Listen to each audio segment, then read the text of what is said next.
the cloud. I'm trying to be Michael Nixon today. He's got a Georgia meeting. But welcome everybody to Third Thursday for September 2020. You only have 3 months of 2020 left, so hopefully we can all make it to the finish line, wherever and whatever that's going to mean. I think most of us will be happy to have this one in the rear view. But this is also the first Third Thursday after our Competition Operations Committee completed their report, which is a document that I thought was really remarkable. And I'll just put on the record again how impressed I was by the work that COPS did, and how grateful we in Pennsylvania are to folks in Iowa and elsewhere. But we are here to talk about how to run a virtual competition and to answer everybody's questions, and to do the Third Thursday thing that we always do, where we go back and forth and just have the conversation about what's on everybody's mind and what everybody's thoughts are. And so with that, I will turn it over to Carrie and to John. And you guys all know Carrie and you guys all know John, so they're literally people who need no introduction, and I'm going to hand off there. I don't really have much to add to that, except for to just encourage people to ask questions or make comments in the chat throughout our conversation. It's a great place to be able to add information. John. Well, it's great to see everybody and to hear your voices for those who I just have a name or a icon of a phone. Boy, I've done a lot of Zoom meetings these days. I just want to, Paul's email said that that if I go quick, Laura is going to read the Constitution. And failing that, we're going to have a debate about which is the first state. But I don't see Pete on the line, so Paul might have to debate with himself. I'm here. Okay. Oh well, no, but we got good. Delaware on. Okay, so we can have that debate, and so I'm actually just going to talk a little bit about where this falls into the overall process, and then happy to take any questions or comments, and probably the collective wisdom of the group can address whatever. When we first sat down to talk about a potential national mock trial online or virtually, and the reality hit that that many of us are going to have to do a virtual mock trial in our own state competitions, we kind of thought about a 5-step process. Step 1 was just being convinced that mock trial can actually be done in a virtual manner. Kicking that off was the online mock trial competition hosted by the folks in Utah at the end of May. And having seen that, I think we all saw that our work was cut out for us. So this part, this general musings and the guidelines is the second aspect, the second step of the 5-part process. And that was to gather as much information as possible, to be able to make some informed decisions, realizing that each of your states are going to operate differently based on your own needs and based on your own desires, based on what your schools will allow, based on what your coaches want. And so it really just lays out a whole variety of options with a little bit of commentary about what we think might work in certain situations, and a lot of cautionary tales. Here are some things to think about. If nothing else, this process, I think helped me formulate selfishly what I need to do here in Iowa. I'm hoping it provided some guidance for what we all will need to do in our state competitions. And then, as I said, it's the second of a 5-part program to figure out what we may need to do nationally. So the third part, which now comes after this, is to start looking at the National High School Mock Trial Board and at the host committee, the great folks in Evansville, Indiana, to try to figure out, okay, what are the new things we need to think about specifically if and when we decide we need to do a national competition. Now, what is it that we need to start putting into place? Step 4 will be trying this stuff out. And we will learn a lot from our successes, and we will learn much more from our absolute failures. I'm expecting tremendous failure in our Iowa middle school program this fall. And we have left our competition expressly open to any process that the teams want to try. And I did this for two reasons. Number one, our schools have a weird process. Some are back completely, utterly school district, no restrictions. Most of the schools are in some sort of hybrid where some students are learning virtually and some are going to school on a part-time basis.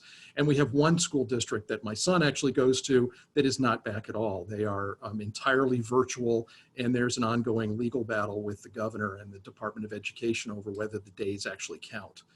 We're not going to exclude anyone. And so realizing that they all have different needs, we're going to let them choose which process works best. In the guidelines, we described 3 different processes for a virtual online. We're going to let each team select which one works best for them. The second and kind of selfish reason that we're doing that is to try things out.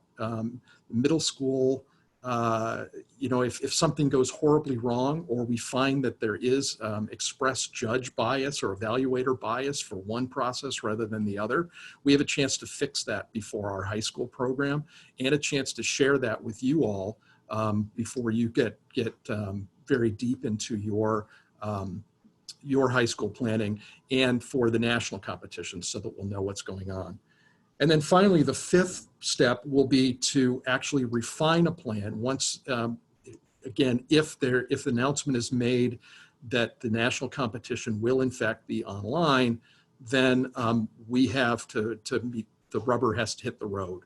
We have to take all of these plans and all of our experiences and figure out specifically what do we need to do in Evansville to get this competition a success. So it's still early days in this whole process.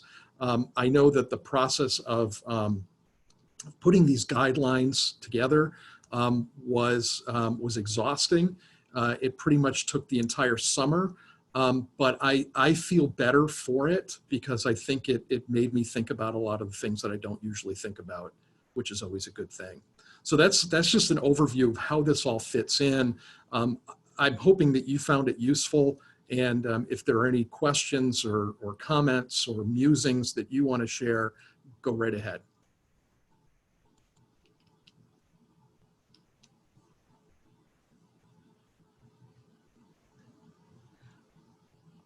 I'd be curious to hear from other states on the technology that they're utilizing. Is everybody using Zoom? What are the requirements that you're asking from your teams, just in terms of the minimal standards for technology, and how are you going about doing that in a way that doesn't become prohibitive in terms of cost? Before that gets answered, I would suggest that maybe, Dan, you might want to report on the experience we had with that third-party vendor. Sure. So we actually talked to Trial Graphics last week, who are the people that had run our virtual trial in the Southern District of New York. And they have an enterprise Zoom license, but they also have licenses to every other platform, I think just about. So Skype, Jabber, all the Cisco stuff, WebEx, whatnot. And they have experience being able to merge multiple platforms into one thing. So if one school, let's say one court is using exclusively Skype for business, and that's what the school is using, another is using Zoom, another is using GoToMeeting, they can actually get them all to play nice together through the magic of stuff that I will not pretend to understand, but they can make them get to play nice together so that you don't have to, people can use multiple platforms and still be able to participate. And they actually, granted, we talked to them briefly, they gave us a quote, and it's discounted somewhat for the competition, but even at their full freight cost, the cost for a 2-day competition, assuming 10-ish hours a day, was on a high end of $10,000, assuming that they had to have 2 people involved. They're capping ours at $5,000 for whether we do it in a 2-day competition at 10 hours a day, or whether we do it over 4 days in the evening at 3 to 4 hours a day. So I think that's probably the option that Delaware is going to end up going with, just because they have the capability to host up to 500 people at a time and live stream it out to others. So you don't have, like, if all the parents wanted to watch, they can actually live stream it to YouTube and various other things as well. So.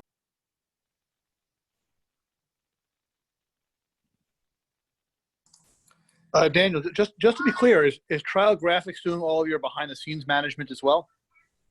Yeah, so they will actually run, they'll do like the trial coordinating. So they'll be the ones, and basically that's what we're paying for. They will be the people that are, we'll give them the list of here are the students, here's the rooms they need to be in. And then they'll make sure that everybody's in the right room, that everybody's where they're supposed to be, deal with any of those types of issues, and make sure that everything works. So they'll handle all of the moving everyone around. Okay, so they're taking care of the technology and the coordination. Right. So we'll pair everyone up, and we'll obviously have to get all of the information beforehand of email addresses and all that kind of stuff. But then we'll have the list, and we'll just send them the list, and they will throw people in rooms. And my experience from the last time from when we did trial, they were pretty efficient at moving about 70-ish people into and out of the courtroom and into their breakout rooms within 5-10 minutes. So they said, depending on the number of people, they'll probably want two hosts, but then they can move everyone where they need to, they think, within a reasonable amount of time. When I was on the call with Daniel with Trial Graphics, and I was the one that brought up to them the concept that all of you folks on this phone call may be interested in at least talking to them about what they'd be willing to do. I didn't have a good sense one way or the other as to whether or not this was something they wanted to dive into. I didn't get a negative reaction, but I knew that they were willing to do it for us on the financial terms. They were willing to do it because of their experience with Dan. But I think if anybody has any interest, they ought to reach out and talk to them and ask them. I appreciate that. For us, that would be a game changer, because the Bar Association is providing us with some Zoom support, but I'm not sure that they can handle our multi-day competition. Right, and I think that definitely, that was part of ours as well, because I mean, I know a lot of the attorney coaches had mentioned that they've gotten licenses, but they're generally limited to 100 or 200 people, which sounds like a lot until you realize that you might have, if you've got even 10 teams competing and you've got 6 people a team that are joining. I mean, you've quickly ballooned from under 100 to well over 500. So it definitely it definitely makes a difference. Dan, can we get that contact information to everybody? Yeah, I will actually send it out. If I can send it out to everyone after the call. So. Hey, I have a quick question for you. You said you had the initial pairings and volunteer assignments, and they were going to put everyone in rooms. My question is, if there's always changes, right? There's always a volunteer that needs to be moved or a school that doesn't show up. How does that get communicated to them? You just in constant communication via text or something? So I will say what we did for our closings is there was a text group of maybe 5 or 6 people that included the trial coordinators. And so if something was going on, you would just send off a text and somebody would see it and would make sure that it got taken care of,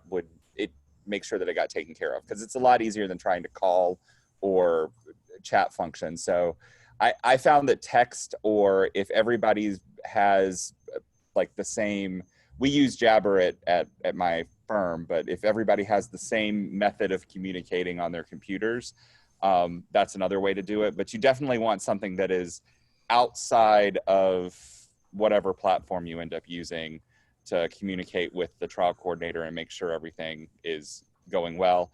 And I will say phones work well, because if the internet goes out somewhere, you're certainly not going to be chatting with anybody if yours is the one that the internet went out on. Great, thank you. I think Amber had a question. Yeah. Dan, I was curious how many teams you were expecting, and how many breakout trials would you have at a time? And then how did you work through tabulating the scores? Well, we haven't gotten to the tabulating and whatnot yet, but I am hopeful that I can build a form that is going to actually do the magic of that will be an online form that everybody can tabulate for us. We're expecting in Delaware, I think, anywhere between 10 and 20 teams, because Delaware is a smaller state anyway. We normally, on a good year, we'll have 30 teams. I anticipate that there will not be 30 teams this year, but yeah, I mean, they can handle multiple breakout rooms. So when you're talking about the, I know that the price is a Delaware price, the $5,000 to handle your tournament, you're really talking about, there are no regional competitions. This is just a state competition. Right. We only do one competition in February, because we're not that large. So presumably if we had a multi-step process, the price would obviously go up, because that's basically an agreement for this specific tournament. Right. So if we had multiple tournaments, then it would be multiple charges. Right. And I'm sure that that's the case, but I'm sure that they would also be willing to, well, I can't speak for them, but I can't imagine that they would not be willing to work with people on it. So. Dan, I have a quick question. Do you guys power match between rounds? We do after the second round. So, but I have built a spreadsheet that does all of the power matching for me by and large, which makes it a much quicker process. I will say that's the thing I'm most nervous about, is the power matching between rounds and having virtual rounds one after another. I have a spreadsheet as well that everything dumps into and then moves everybody around, but even still, the dealing with conflicts and figuring out where everybody's going, I would have to say I'm most nervous that I'm not going to have the time I want or need to do that. And we're managing it ourselves, so we'll be administrating it, being the administrators, be the Zoom administrators, and I'm very nervous about that. So I will tell you, we're strongly considering, assuming that all of the coaches don't tell us no, only having one round a day in the later afternoon, early evening, to give ourselves a good 24 hours to deal with it. yeah, and we've spread hours out over 3 weeks, but we still will have 2 rounds a day, so an afternoon and an evening round essentially. And I've given myself some time in there, but I don't know if it's going to be enough. I know what it's like in person and how long that takes, but I don't know for even like my judges how quick they're going to be on hitting the submit button, and some of them are going to struggle with that, probably the online balloting, and that's where I am awake at night worrying about how to solve that problem. I don't know. It just makes me nervous. Hey, John, do you do power matching for your middle school? Usually when we do in-person mock trials, the regional competitions are not power matched, simply because we don't have time, and frequently we have an odd number of teams. And so we have to run, a 3-round competition where everyone participates in 2 of the 3 trials.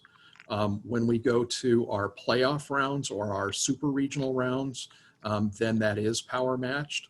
At our state competition, the first round is randomized, and then all subsequent rounds are power matched. So what we're planning on doing is a combination of spreading things out at our state competition and the regionals, because there's no regional, it's just a preliminary rounds, so that our first week of competition for preliminaries will be randomized, and the second week will be power matched in advance. So you'll have 2 more trials that will be based on your first 2 trials.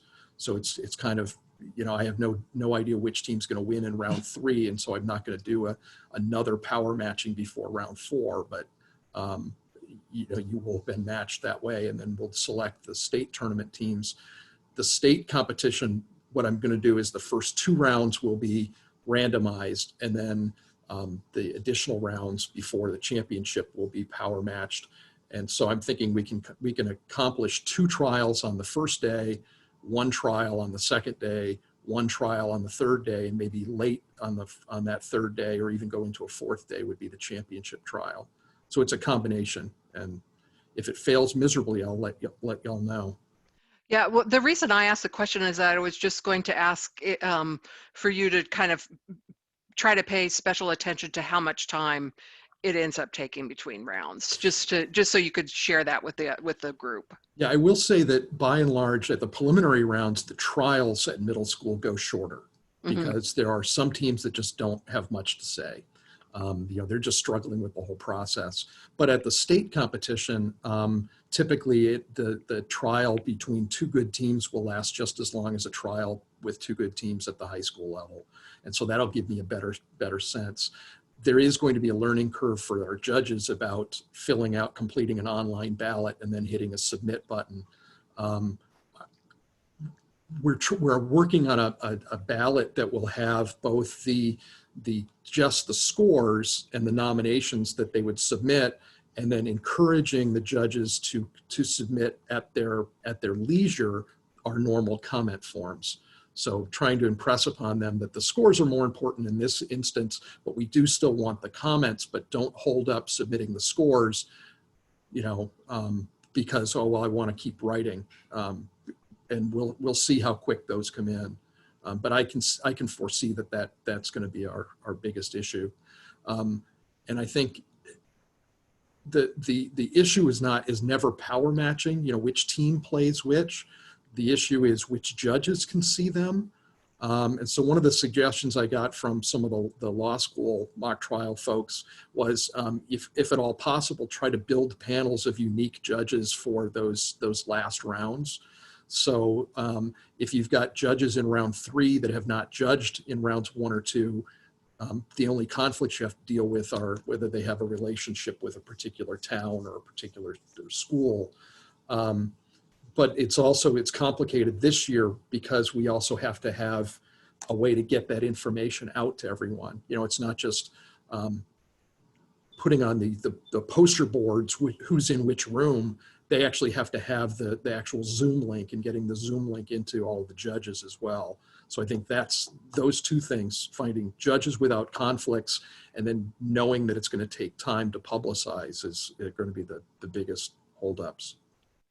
Don, last year for our in-person tournament, but when it came time to publicize rounds, did that all through Remind, and all of our judges and all of our teams had to be enrolled on Remind, had to have joined Remind in order to participate. It was the rule.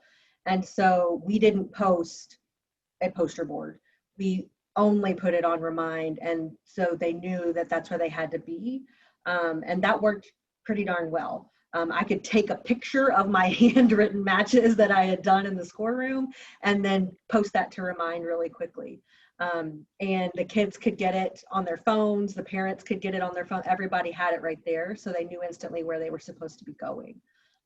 That solved a little bit. I had that problem just even in person of like, how do we know? And there's 500 kids standing around trying to look at a poster board, and it wasn't ideal. So like that saved us, and I will definitely be using that process again to send out that link, to send out all of those things so that they know where to go.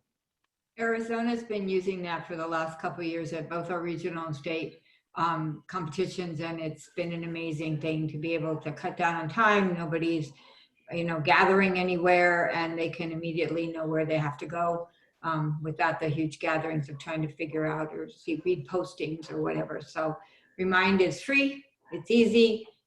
We can take cell phone numbers up at the last minute for people who want to be added on. So it is a really good tool to use to connect with people. Would Remind in a Zoom atmosphere you would be able to click on a link from Remind and it would take you directly into Zoom or not? Yes. Okay. If you So- post, yeah, if you posted it, people could click in their Yeah. Remind app, which can be on your computer or on your phone, and it Mhm. would jump them to where they needed to go. Okay.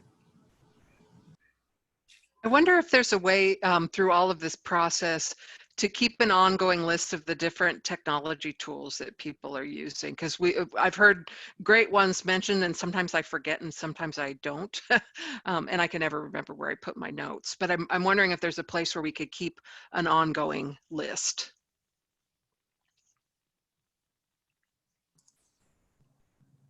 So think I was just, oh, go ahead. Sorry. I was just going to say, I think if we had a Google Doc or something that everybody could look at, I'd be happy to make that and share that with everybody, of just to list the different things and maybe like the notes about this is how we use it, or this is where Yeah. it fails miserably or whatever. That'd be great. I'm happy to do that. Okay. That's what I was just sharing with Paul. We also run Youth Ledge, Mock Ledge. And so when COVID hit, our national group, we created a Google Doc. And as a newbie, it was super helpful to know who ran what programs, even just the language. I was like, what does that mean? But we shared what technology, what was our plan, were we going virtual, were we canceling, refund policies, revenue loss, you name it, we put it on this sheet. And it was really great for partnering, because as I'm hearing people talk about, well, we don't do regionals, and we might call that districts. And I've only seen the district level because our state tournament got canceled. It just was really helpful for partnering moving forward to know, like, oh, our structure is the same as Iowa's, so we should talk. And how did you do this about Raiders? And but it was definitely Youth Ledge focus, but I think it could be useful, and we could partner, and I could share some more ideas. And then we just added columns as it got closer to know, like, because my association might want to know, like, well, why do you need Zoom? We want you to use Teams. Well, Teams doesn't work for this, and here's why, and here's what these 38 states are doing. It really helped in some of that negotiating with my association. So. Sounds like a wonderful idea. I mean, the difficulty with that, and I say this is just the person who's been writing the surveys, is it's always just difficult to figure out what the category of information is that you want to collect, and then the organization sort of follows from it. But if there is a group of folks who would be willing to work on that, we are happy to host it on the national website and to try to figure out some way to use our Google Suite to make that work. I don't have Michael Nixon here today. He's the communications and IT chair, but that's something that sort of falls in there. So is there a group of 2 or 3 folks who might want to put up your hands and we'll get you guys to work together on that? So it looks like Amber and Jessica.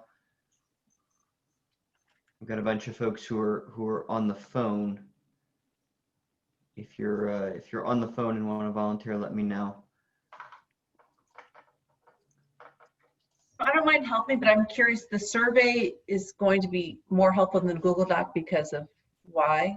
No, I mean, the Google Doc is what we're talking about building. I'm saying my experience in writing the surveys, it's reminding me that you sort of have to really think through what information you want, because the first time that somebody starts answering, that's the last time you get to change what you're asking. So yeah, why don't we put together a few people? I can see if I can get a couple of volunteers off of the national board, and we'll try to put together something in the next few weeks that's useful for everybody. And thank you to Amber and Jessica for putting their hands up. And Paul, if I make that document, I can originate it from my national mock trial address, which will put it in the G Suite for that world. Great. So I can do that. Congratulations. You're now the chair of the ad hoc committee on making this document we just decided on 30 seconds ago. I love taking on new things for no reason. Yeah. You have total power over this thimble-sized pond, and I encourage you to rule it with an iron fist. That's okay. I don't want to be a dictator. I was going to say too, that's something that I experienced at the Utah trial back in May, I guess that was that in each round in the round that I was in, the presiding judge allowed only 30 seconds, but 30 seconds of time at the end of each segment, essentially. So after the openings, after each witness for judges to kind of catch up and to make sure they got their numbers in there and type any last comments. And even just that little 30-second break helped, just to have like a, let me make sure everything's there and I'm good to go to the next segment. And it didn't add a lot of time to the process, I don't think.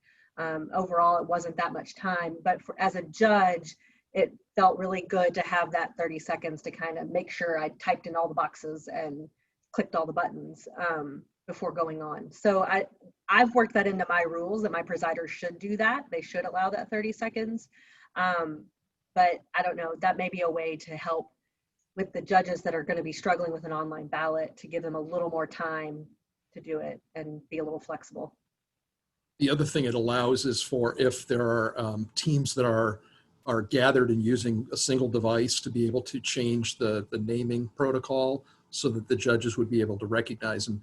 While that doesn't take 30 seconds, they could be fumbling with it, and it shouldn't get it shouldn't count towards their competition time. So I think that's an excellent idea. Well, and I think it's, you know, it's part of this being flexible. We're going to have to add a little time and allow a little space for some of these things to work correctly.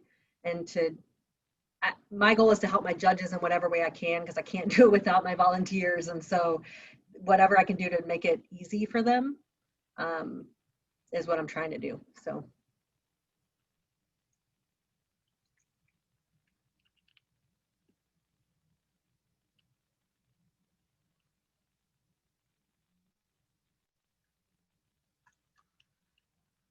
Okay, well, we're at 1:40 right now. I don't know if there's other things we want to discuss, or if people have other questions that they want for John, or Paul, if there's anything that you wanted to add to this conversation.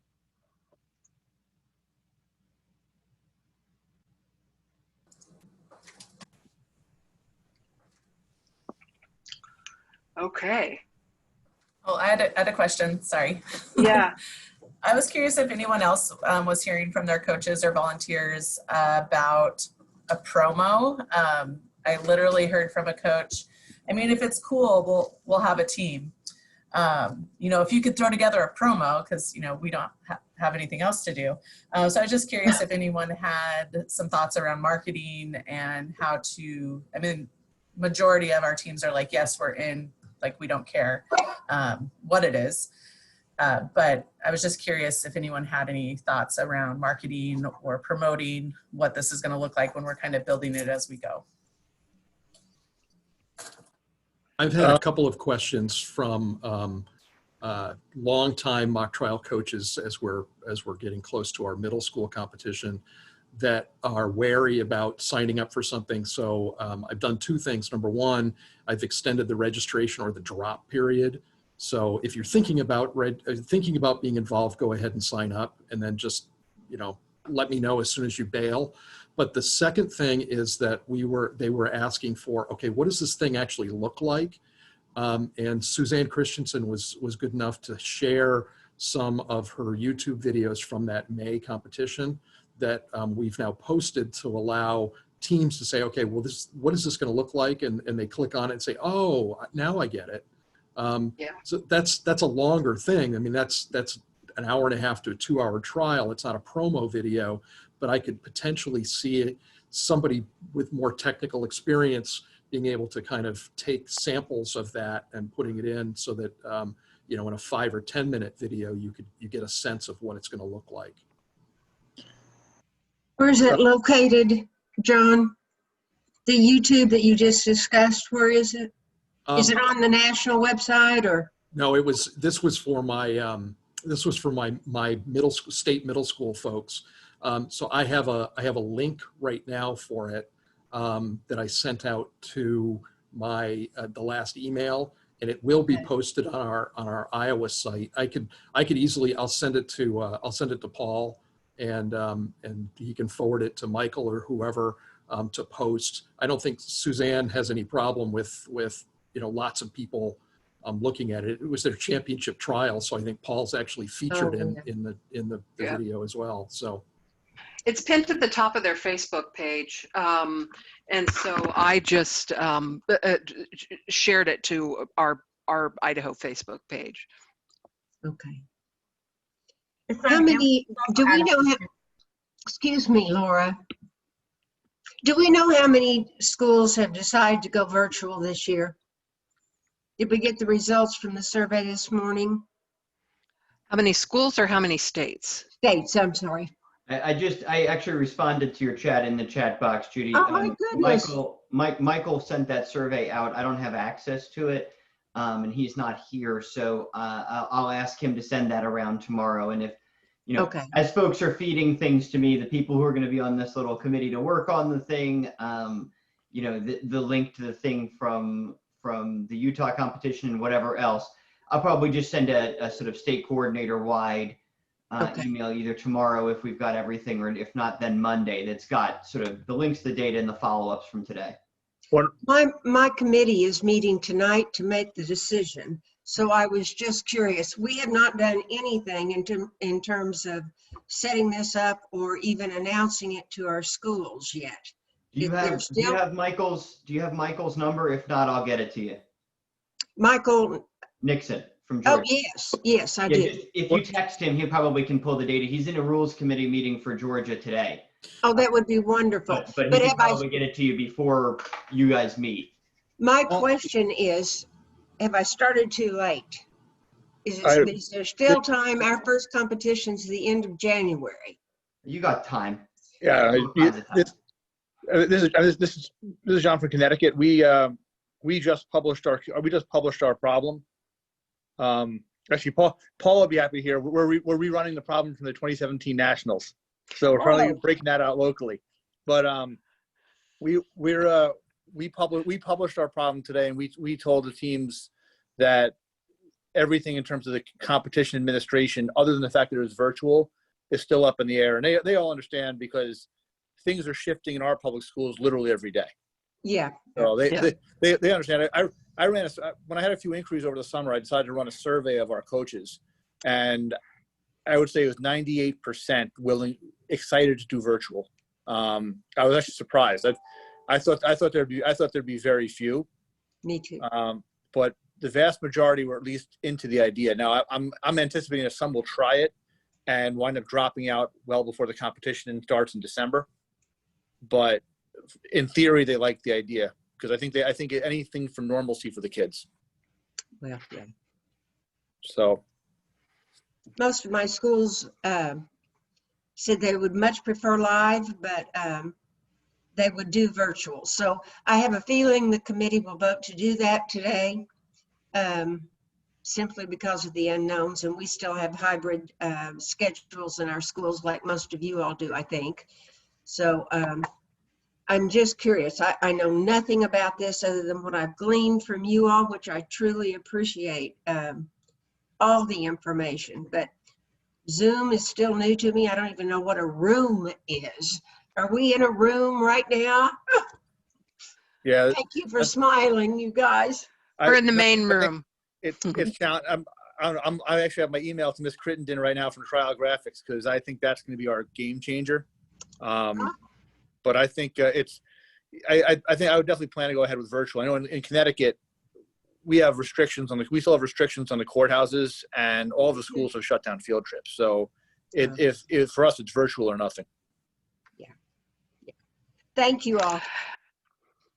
Hey, Amber, I wanted to add to your question about marketing. I don't know if this would be useful for you, but I have a one-pager that I send out to the schools. I can send the PDF to you. I make it in InDesign, so I don't know if you have access to InDesign or not.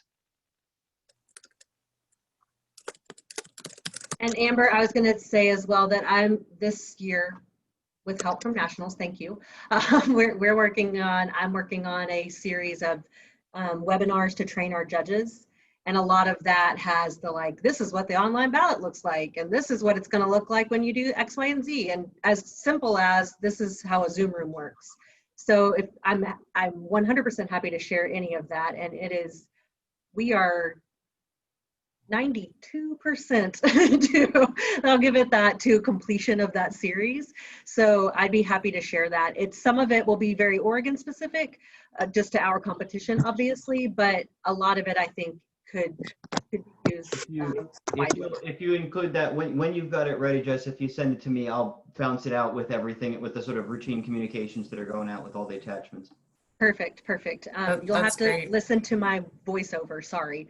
But it's me talking a lot over screenshots. But it does explain how the process works and even, like I said, even down to the basics of if you've never used Zoom before, here's how you do it. So I'm happy to share that. Yeah, I've actually been working with Empire Mock Trial. We have a meeting next week, but they have a great how-to video of setting up literally how far are you from the computer, all those things. So we're going to try and recreate that with our YMCA branding, but I think that will be helpful for coaches. I don't know if it's going to be cool, but, and then they, working with them on tabulating and things like that. So it's just a great resource if you want to check out their video.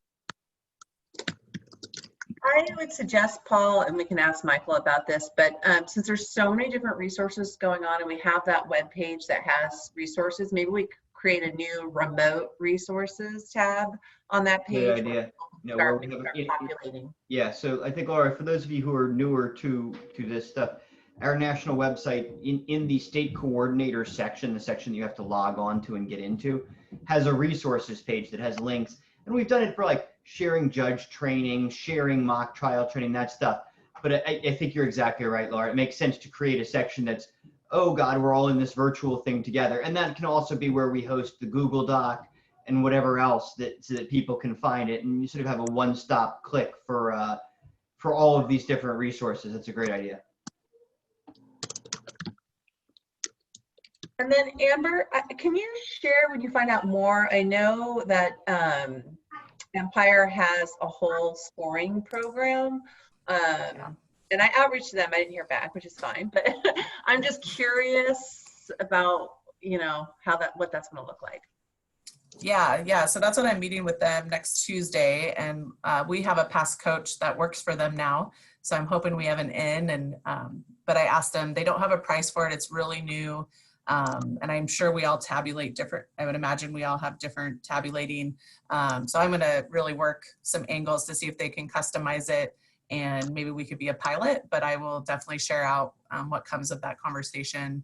Obviously they host their own tournaments, but yeah, they've been really responsive, and I don't know if it's just the one coach that's in Washington or if that's why, but I will share that out. And I was very excited about it because our spreadsheet's pretty archaic, and I wanted to support our raters the best we can. We did talk about a fillable PDF that they could use, but I just don't know if that's doable on the phone, instantaneously. So yeah, I'm happy to report out on that. And Amber, I was going to say as well that if you're looking, you may be familiar with Adobe Spark. Have you seen the world of Adobe Spark? It's their online editing version. It's intended to be creating like social media posts, et cetera, et cetera. I've used it a lot to do promos, like for my board and for people like that to say like, here's in a nutshell what's happening in the world. And it's super easy to use. It's not highly customizable in a good way, in that you're kind of like, just do these things and it will make a little polished video for you. So you can do voiceover, you can add music, you can add videos, you can add photos. It's really super easy to use. Spark from Adobe. So just a heads up that that's out there, and I've been really excited about it because it makes everything look really nice with very little effort.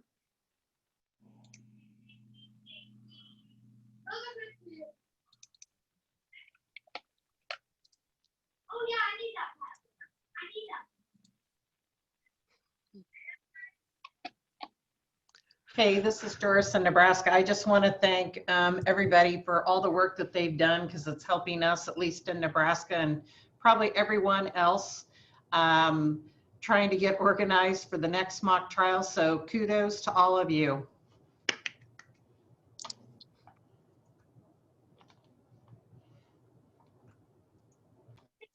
Okay.